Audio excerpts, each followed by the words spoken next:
So, hello everyone to my YouTube family, LinkedIn family, and the people who were connected directly from the link. So, very good morning, good afternoon, good evening to everyone, whoever is connected from different parts. So, welcome to my podcast series, Tech Talk. So, I am Prashant, your host for today's session, and I am excited to have a guest with me, Selva Arun. So, she is a rising star and as well as a knowledge speaker this year. So, we will hand over it to Selva and then we will start from her intro. We will see like what all experience she has and what things she has to display today in our session. Thank you so much, Prashant, for having me. Hi, everyone. My name is Selva Arun. I am working at UMass Memorial as a ServiceNow developer. So I have 3+ years of experience in ServiceNow. So I previously worked at IBM and CGI. So I do have a career gap of 5 years. And after which I took the training again with our guru, Ravi Gaurav. So I know you must know him very well. So after that, I got a job at UMass Memorial, and it's been my second year at the UMass. So I am super excited to be here. I'm sorry, please give me a minute. So today, we will be exploring how our ServiceNow can it connect with virtually with any system. So we will be talking about my favorite topic, integration. So you must have seen me posting a lot of videos and a lot of articles about integration recently on my LinkedIn. So and also I forgot to let you guys know that I primarily work on ITOM and ITSM. So yeah, my bread and butter is ITOM. So I love everything about discovery, the certificate management, and the next one is the integration. So I've been exploring a lot about integration. So today I have prepared a PPT where you get to see the basics about ServiceNow integration, how you can excel in it. Thank you. Okay. So that's really interesting. So I think we are going to talk about integrations here. So I think a lot of people are excited when it comes towards integration part. So I think that would be really interesting. People will look out for such kind of stuff with related to integration. So I think people are super excited about hearing integration things and all. So I think I will hand over to you, and I think you can take over from there, and then we will see if someone will have any questions. We will take those questions as well, and then we will move ahead. Perfect. So I would like to share my screen. So Yeah, you can share your screen. let me just see how to do it first of all. Yeah, share my screen. Okay, where is it? Sorry about it. So I'm just checking it. So it's below. Yeah, Oh, I found that. So yeah, thank you. So is it visible now? yeah, it is visible. Okay, great. So this is the PPT which I have put together. So I just had 24 hours to put this slide together. So I believe I have done the justice. So in case if you have any questions, so as Prashant said, please go ahead and put it in the Q&A. I would do my best to reply to all the messages. And I'm really sorry, so it's a Saturday here. My daughter, in early in the morning, my daughter is with me and she's keep troubling me for here and there. So I'm sorry about it. So um, So let's get started. So I have prepared around 22 slides. So let me move on to the next one. So I have already given the intro about me. So let's skip this. So I would like to ask first your experience with the ServiceNow integration. So can you please put in the chat like where are you guys at? Are you pretty new to the integrations, or you have already used a couple of integrations and that you have built one, or you are a base? Sorry, you are still learning, or the last one like you are comfortable with the integration that you want to learn more. And I cannot see the chat screen, so Prashant, if you could let me know if somebody pings anything over there. Yeah, sure.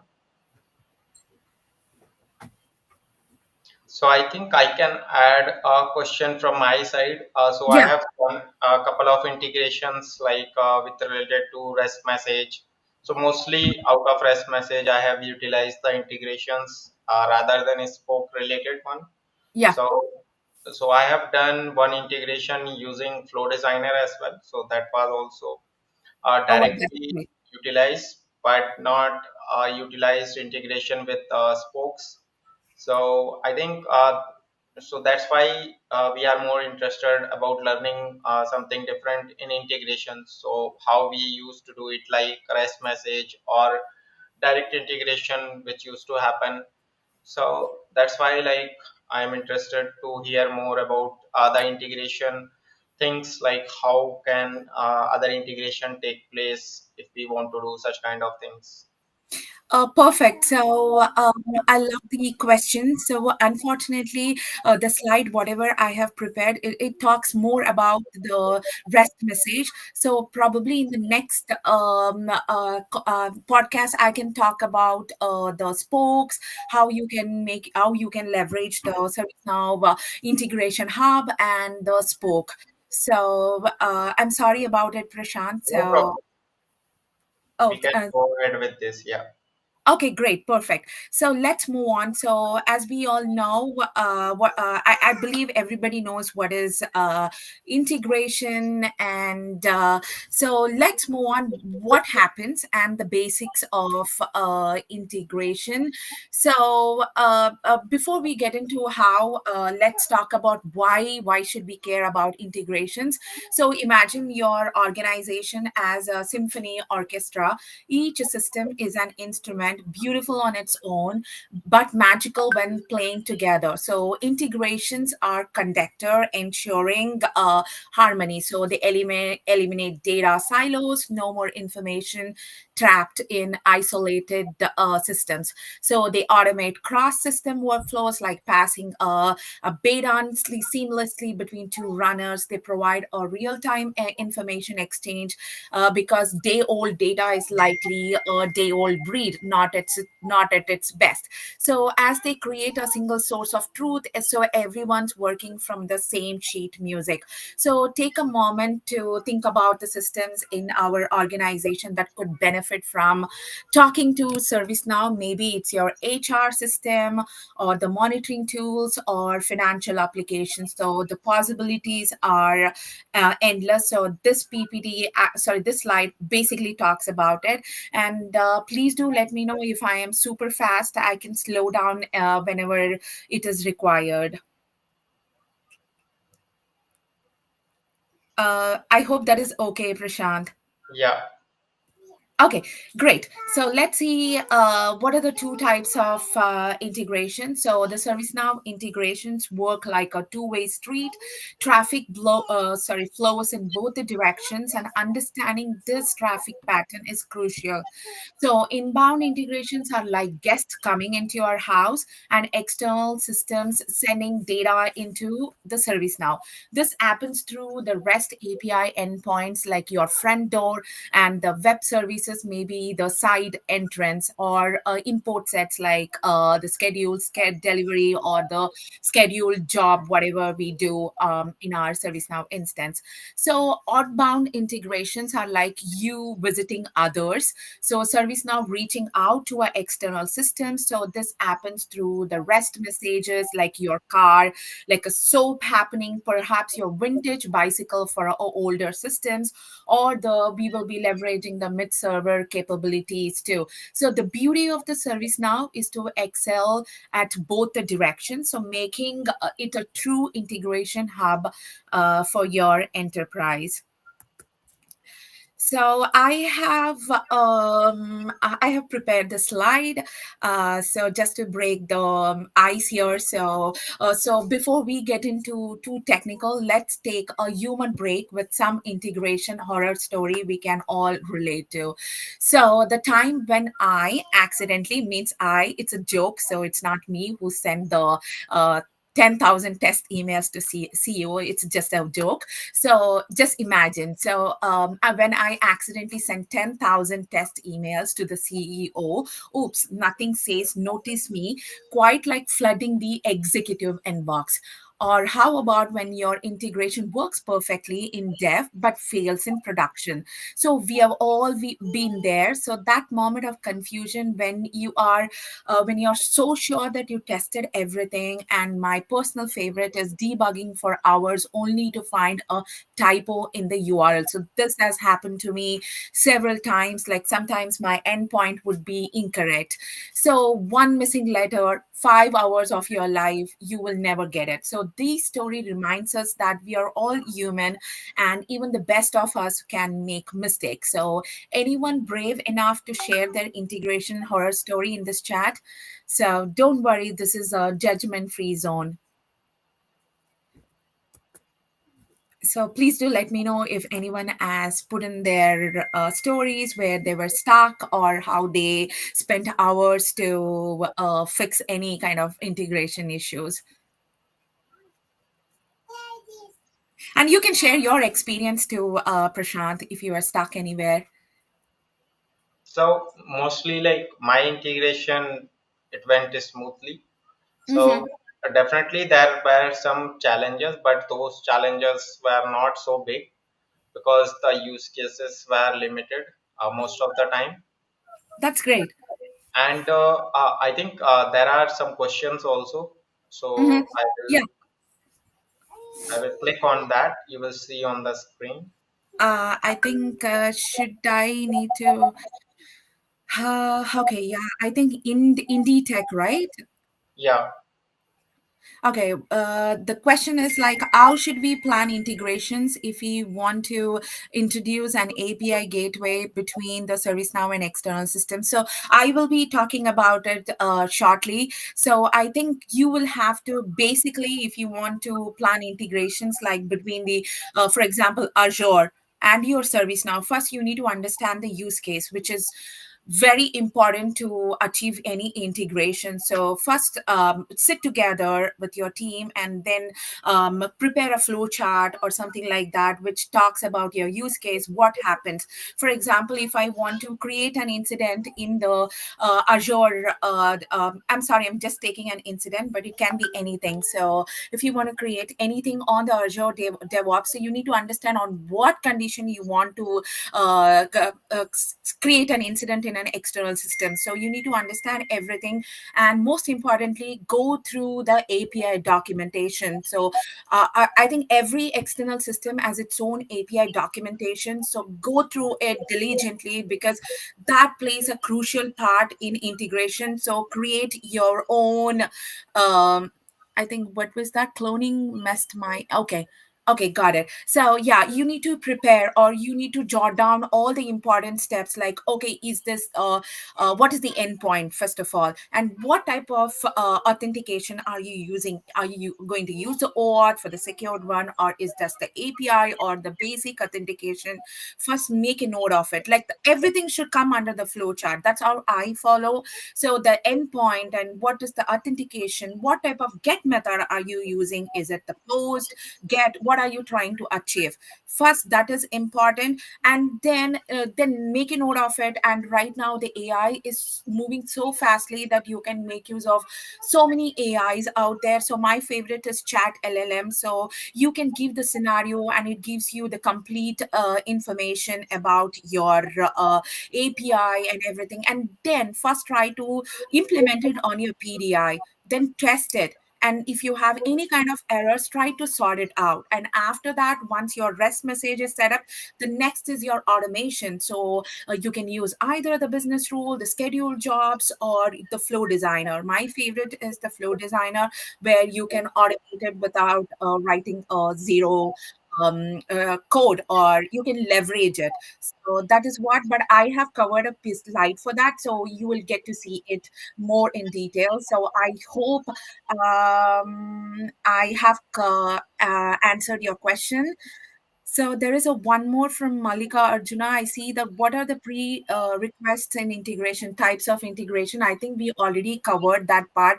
There are two types of integration: inbound and outbound. And prerequisites, I think I just talked about it, but I have a slide too, which I will be covering those information. So please hang tight. I will go through all those things. I Yeah, promise.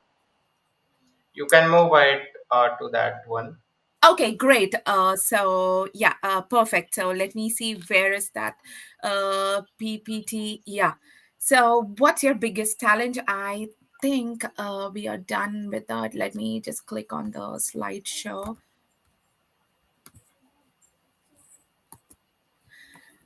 So let's talk about the inbound integrations, where we are letting others in into our ServiceNow instance. So for that, so we need to, when you create a REST API endpoints, you are essentially installing doors and windows in your ServiceNow house. So, but if you need a good logs, that's your authentication. So whether the basic or OAuth, the access controls determine what visitors can do once they are inside. So maybe they can only visit the living room or read data, but not the kitchen, like a write data. So, and you need rules for processing the incoming data, like having a butler who takes the guests' coats and shows them around. The flow is straightforward. An external system knocks on your door and you check their ID, the process their request, and respond appropriately. Later, we will create a simple inbound endpoint together. It's easier than you might think, but incredibly powerful. So this is what the slide talks about. And if you have any questions or any doubts, yeah, you can put it in the chat window. So let's move on to the outbound integration, which is my favorite. That's what I mostly do and explore a lot.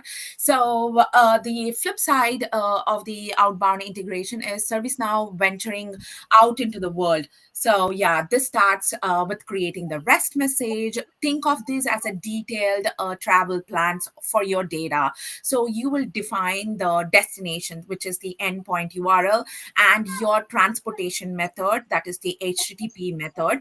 And authentication is actually your passport, ensuring that you are welcomed at your destination.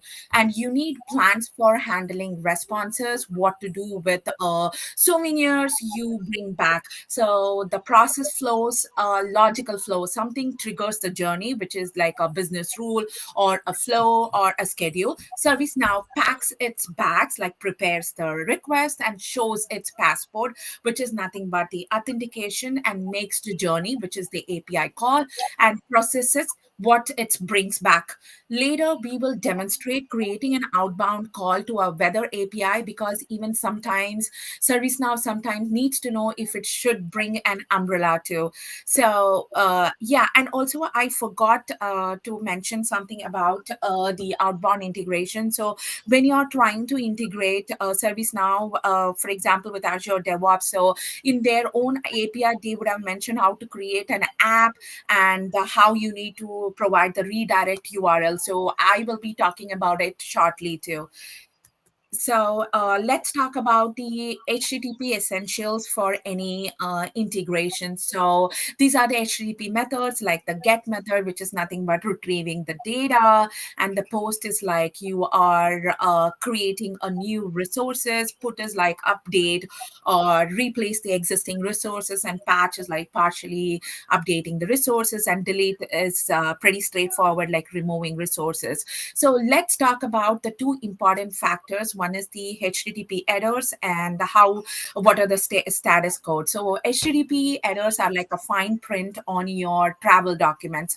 So they provide crucial details like the content type. Say here is like how to read my message, which some which are like sorry the common format is like application JSON, and the authorization is like your ID card or your passport. Except is like you're saying like here is what I can understand back, and user agent is basically announcing here who I am. So I have hardly used that user agent, but I think I used it somewhere in one of the integrations. So status code are the responses you get, like a different colored flags.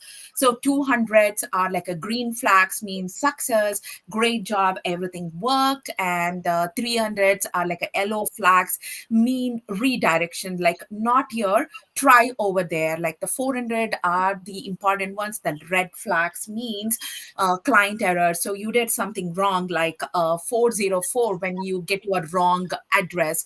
And the 500s are like a black flags means like server error, it's not you, it's me.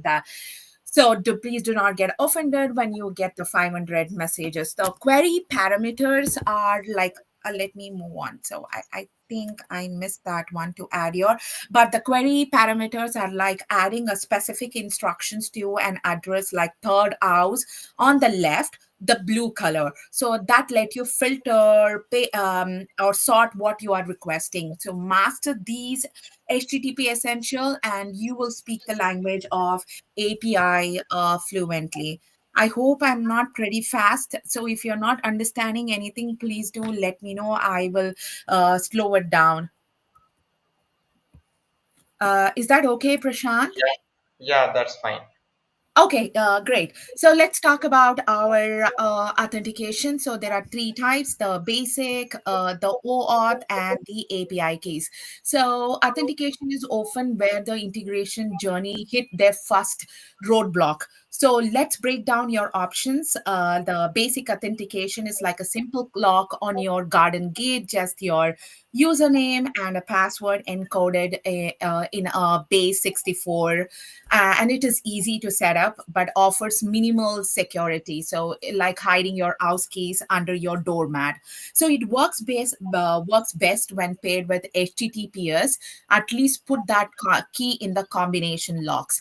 So OAuth is your sophisticated home security system, token based and with a limited access periods and specific permission. So it's more secure because the credentials are sent with every request. So it's the industry standard for good reason. However, it requires more setup, like installing the security system correctly. And the API keys are strikes a middle ground, a simple key in your header or a parameter. It's like a special knock to enter a space to enter a speak easy. So they are easier to implement than the OAuth, but more secure than the basic auth, because you can revoke them without changing the password. So your choice depends on what external system supports or your security requirements. But whenever possible, OAuth 2.0 is worth the extra effort for the security benefits. So let's talk about OAuth 2.0. It's not as scary as it sounds, but it sounds little intimidating, but it's really just the industry standardized process for secure authentication. So let me break down with a real world analogy. So like imagine you are visiting an exclusive club. So like visiting an exclusive club out there in Bangalore. So yeah, first you register for a membership, register your app with the provider, provider, and then when you arrive, you show your ID and get a temporary visitor pass. That is your authorization code.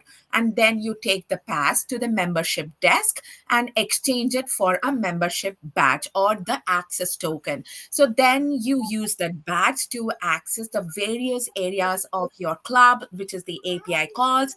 When your badge expires, you show your membership card to get a new badge. That's called the refresh token. The beauty of OAuth is that in no point did you have to share your ID's password. You just provided your identity once and get a temporary pass.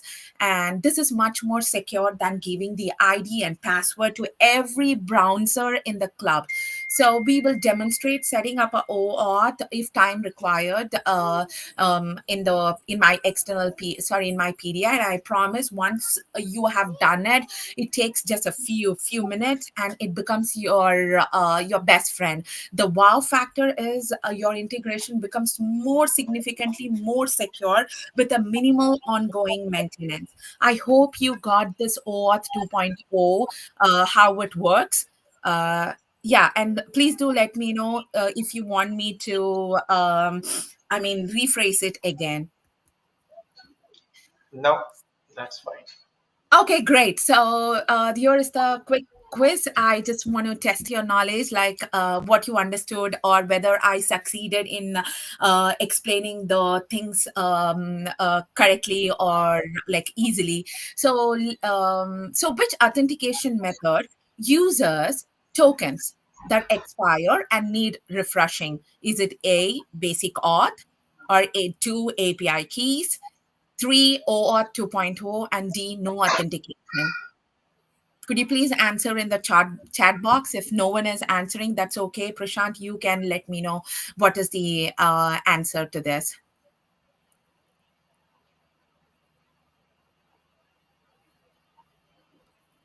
If you want me to, I can just rephrase it and I can give the Yeah, answer.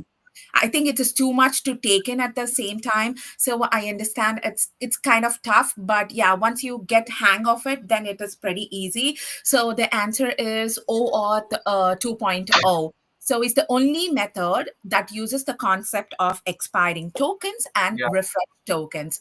So let's move on.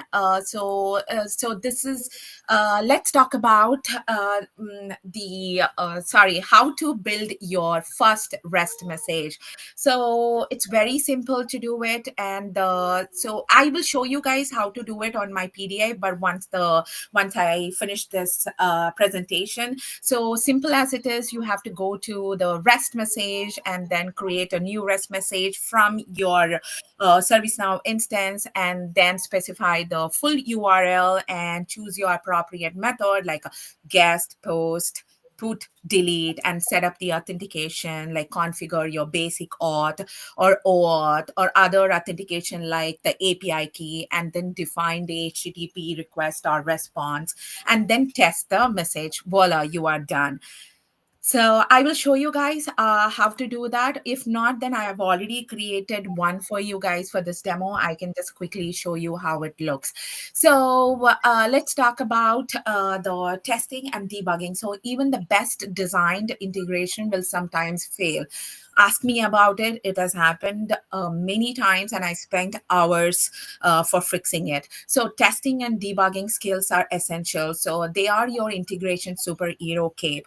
So ServiceNow provides special tools to help, like the REST API Explorer lets you test the inbound APIs directly in your instance, like a flight simulator for your APIs. So the REST message tester allows you to execute the outbound calls and see the results, your pre-flight checks, and also the ServiceNow logs capture the detailed information about what's happening behind the scenes, your black box recorded. So I can't stress about it. So whenever you write a business rule or a flow design, or whenever you're using, make sure to add the logs like the gs.log, gs.error, and everything, the info one, because that will really help you out in in fixing any type of bugs or any tricky or a mysterious issue. So, and also there is a one more thing, that is the Postman. So you can make use of it. It's a free, you can download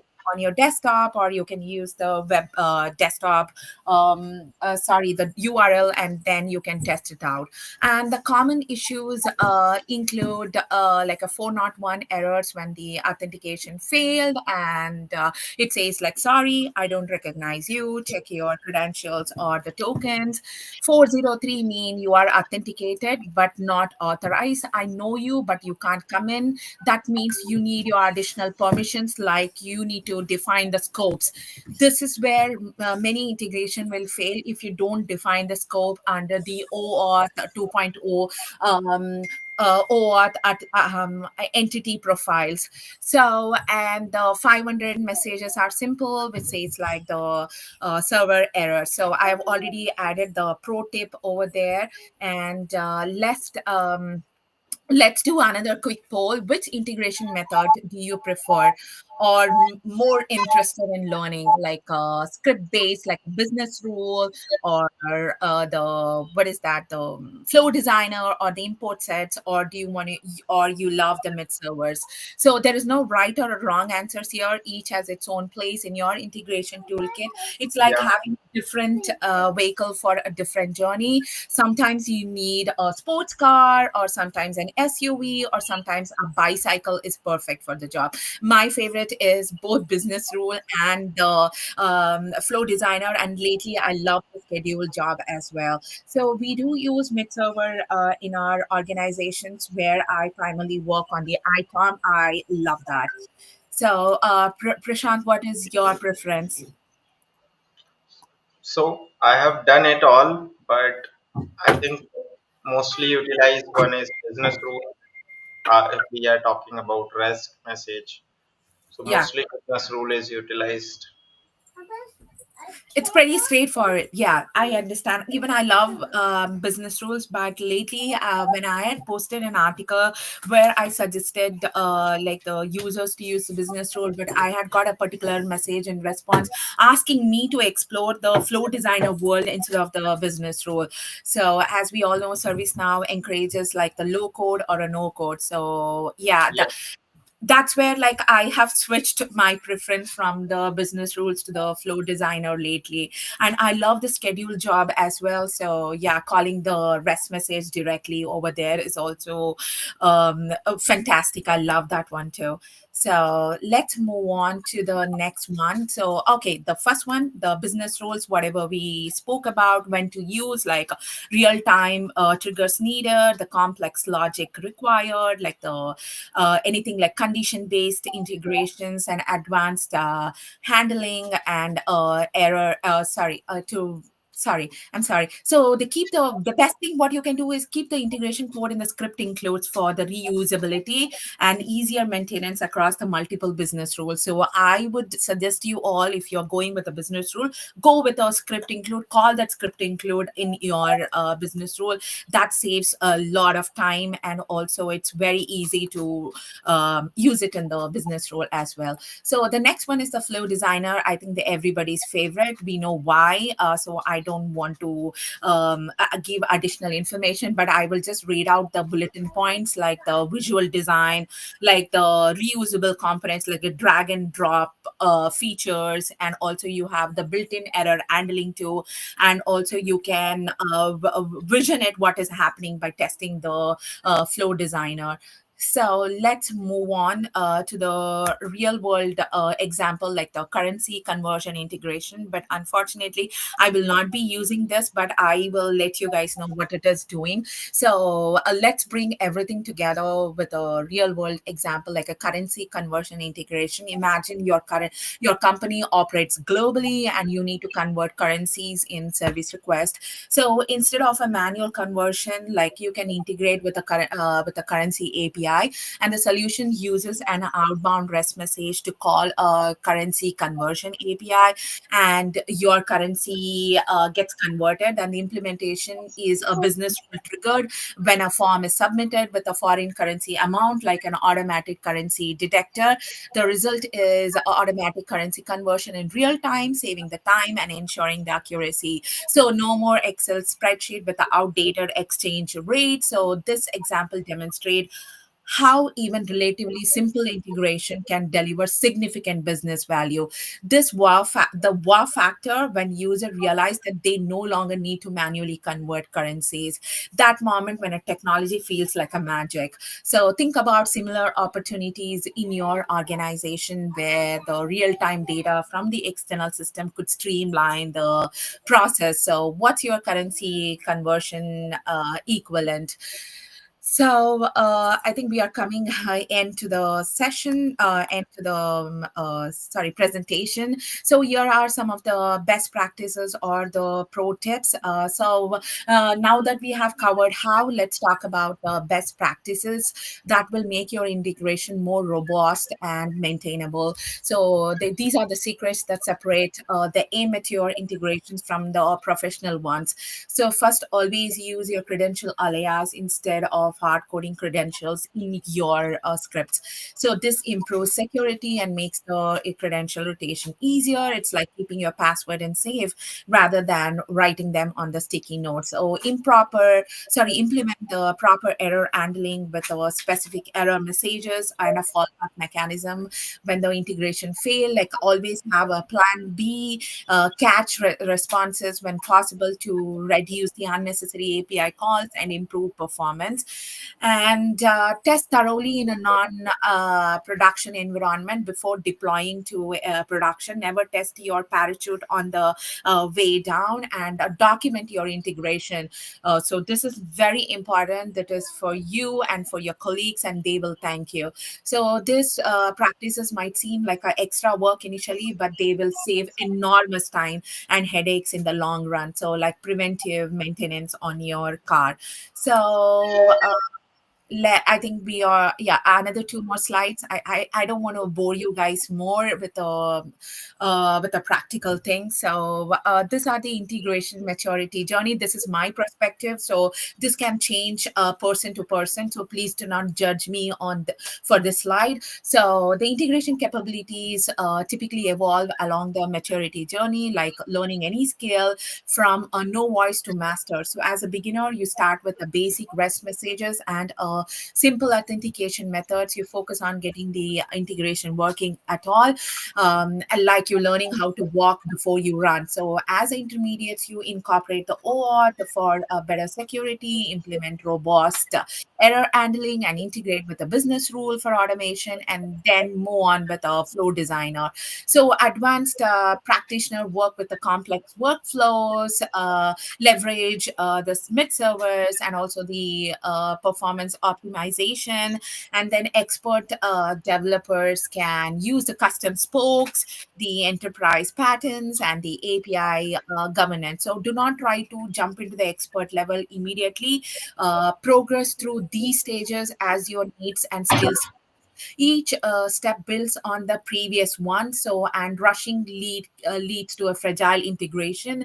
The wow factor, looking back after a year and realizing how far you have come on this journey. So, this has happened to me personally. So, when I was thinking like, let me start using the custom spokes, and directly going into custom spokes made it tougher on me. So, I had to learn the basics first and then get into that custom spoke. So I would suggest you to take a slow path, like the slow and steady win. So yeah, consider us as that tortoise instead of that of bunny.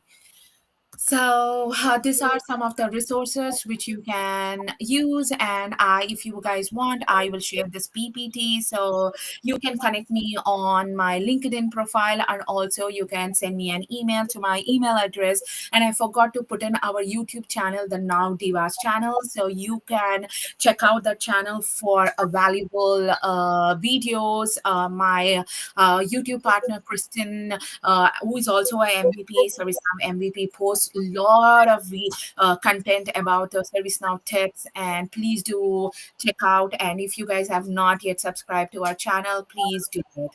So, thank you so much for this opportunity, and thank you for bearing with me. I don't know how many minutes I took for staying with me and being patient. So, thank you so much. And here we go. We are done with our presentation. I would, yeah, I just want to show you guys before we wrap up the rest message, how it looks like, the one I have used. So please let me know if my PDI is visible. Is it visible, Prashant? Yeah, it is visible. Okay, great. So as you can see, I would have created a tons of REST messages like the 29. So yeah, let me pick one. I was talking. Okay, let me go to my I don't know, Salesforce. I don't think so. The API will work, but I can go to the Chat GPT. Yesterday I tested it out. It was working. So this is how it looks like your endpoint, and always make sure to read the API documentation. That's your best friend. I can't stress about it, because without the correct API endpoint or the parameters or the query HTTP parameters, you cannot achieve the integration. So you always come together as a team, take distribute the task, and then write a flow diagram, then put in all the prerequisites together, and then create one on your PDI. So this is what, but I have used the API key, so I will just show you guys. So just give a description. Always make sure that you write something in the description box, so it will be useful for the other developers who can see it and they can know what it is all about. So here I have used the HTTP post method, and please recall what is a post and everything. And so HTTP request, and you can see I have used the authorization, which is nothing but bearer. So each API has its own value, this authorization value. Sometimes it is like a token, I think. Sometimes it's a bearer. I think sometimes it's basic. I might be wrong, but I don't recall it. But here in this stage, it's a bearer, and give the content type. And this is important, the body. So you will get the sample body whenever you go to any API document. You can see what should be the request body. So make sure you do that. And you can. I have here given the dynamic values, because I will be using it in my. I think on my in my virtual agent. So I have just given your. So let's quickly test this. And I have asked who is your favorite person, and you can see it is successful, the 200.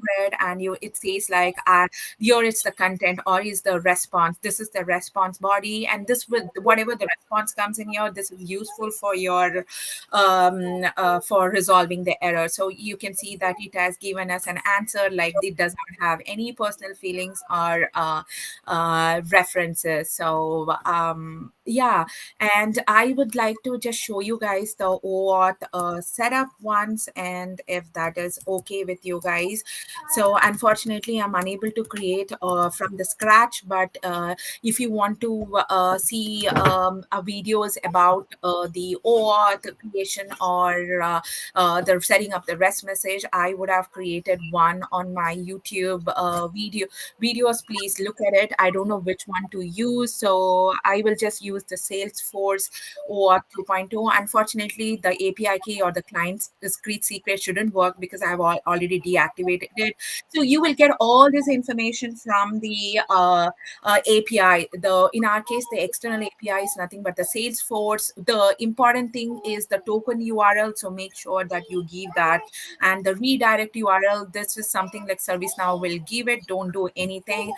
Put in the authorization URL and the client ID, and the grant type. So for this, you need to create an app on the Salesforce for registering the OAuth. You next time when I get it, get more time, then I will show you guys. And this is where you need to define your scopes. So you remember, like you would get the 401, the authentication worked, but you do not have permissions to view certain things. So that's when you have to define the scopes here under the OAuth entity scope. So I'm going to stop my screen sharing, and please let me know how it was. And also, I really appreciate the feedback. This keeps me motivated to create more more videos about the integrations. And yeah, and I always and I whatever I learn, I just want do not want to keep it within me. I just want to help the community. That's why we are all here. That's why Prashant is here. Thank you Yeah. for that. And I really appreciate all the opportunities and bearing with me. Thank you. And I'm open. I think the floor is open for any questions, so we can go through the Q&A, Prashant, if you want. Yeah, so I think that was an amazing session. So I think the basic information which is required for doing integration, so I think that is shared. So most probably in future we will talk about how we can implement one of the use cases with Yeah, end-to-end. So that would be more efficient. beneficial. Yeah, Yeah, because I think both the things are very useful. Are like first we have to learn something. Okay, what is exactly we have to do, and we should know everything like type of authentications and what all things you are going to use, either REST message, and we have multiple headers and the functions inside that, and we have to see like how that performs, because on different third party application there could be some basic changes, but mostly it would be same for all type of integrations. Because so I find a lot of people ask question, so like if suppose one integration example is displayed, so they ask, okay, I have to do that integration, so what we have to do. So in general case, so integration is same for everything. It could be like third party APIs would be different, authentication method would be different, or the trigger method would be different. But the thing which will be happening on backend, it would be the same. So most of the time you can utilize the same kind of thing to accomplish such kind of integrations. And I think a lot of people think it is the toughest thing, but I think it is definitely the complex thing, not toughest thing. Because there might be a case where multiple actions happens or multiple events. At that point of time that can be a struggle, but configuring or doing some customization with related to integration, it could be easy. But it depends on use cases. Sometimes use cases might be more complex, you have to build something different, but most of the time you can follow as same instructions which as usual integrations prefers.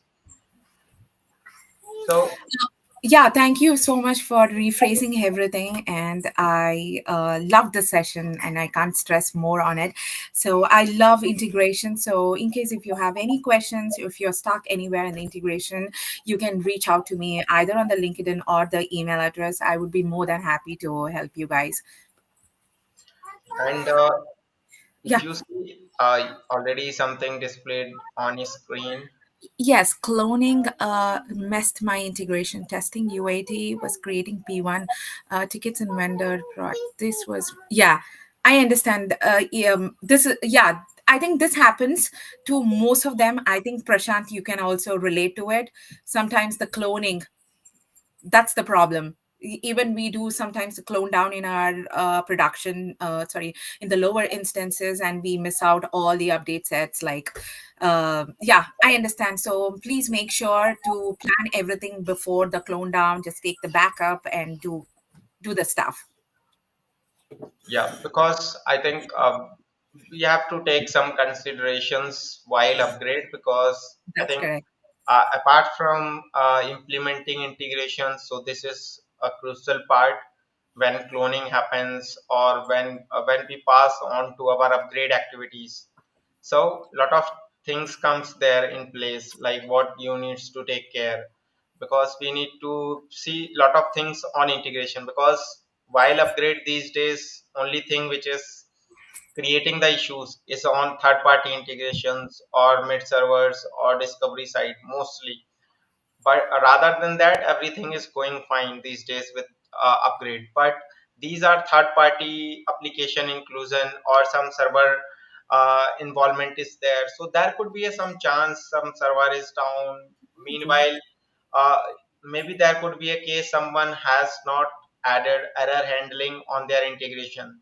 So there could be a lot of issues at that time also, because it will not either not do anything, so you will not get to know what happened during your integrations. So I think there are a lot of things which we need to take care of while implementing Don't integrations. worry. So I'm I think, sorry.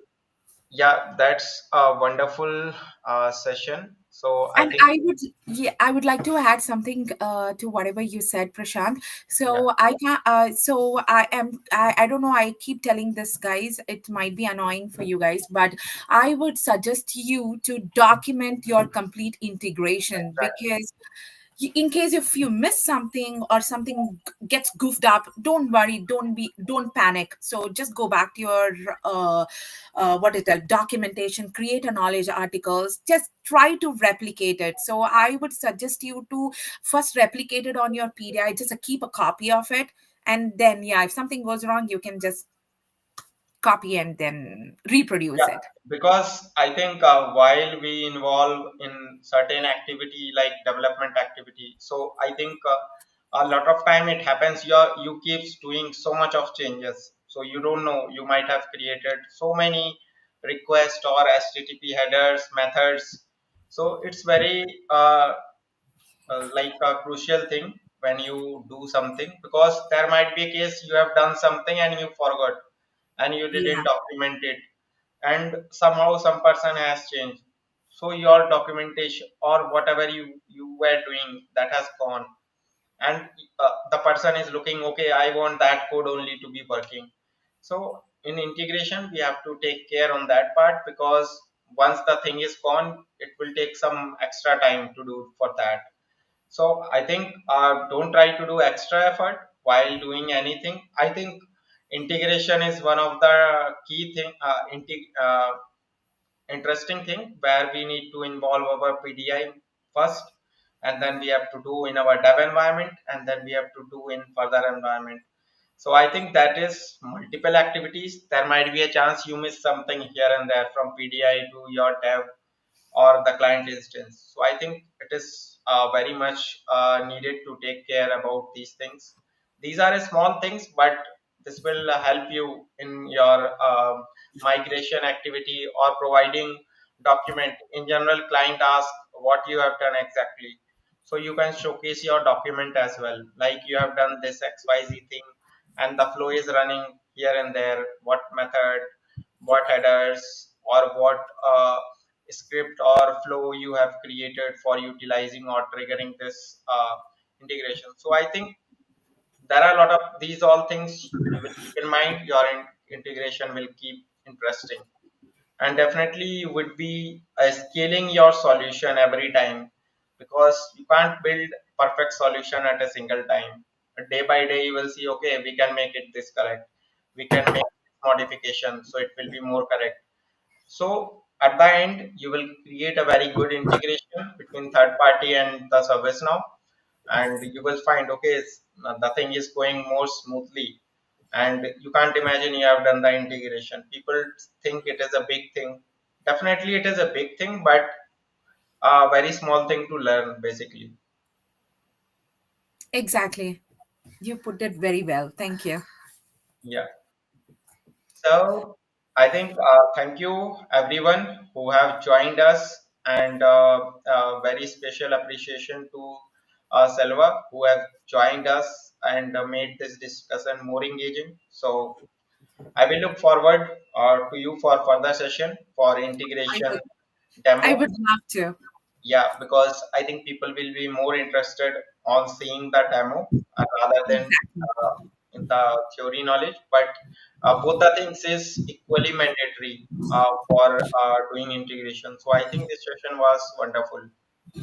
Oh, I love it. I loved it. And thank you so much, Prashant, for giving me an opportunity. And thank you guys for being an amazing audience. Thank you. Yeah, thank you very much. Thank you. And have a great day ahead. Thank you. Bye.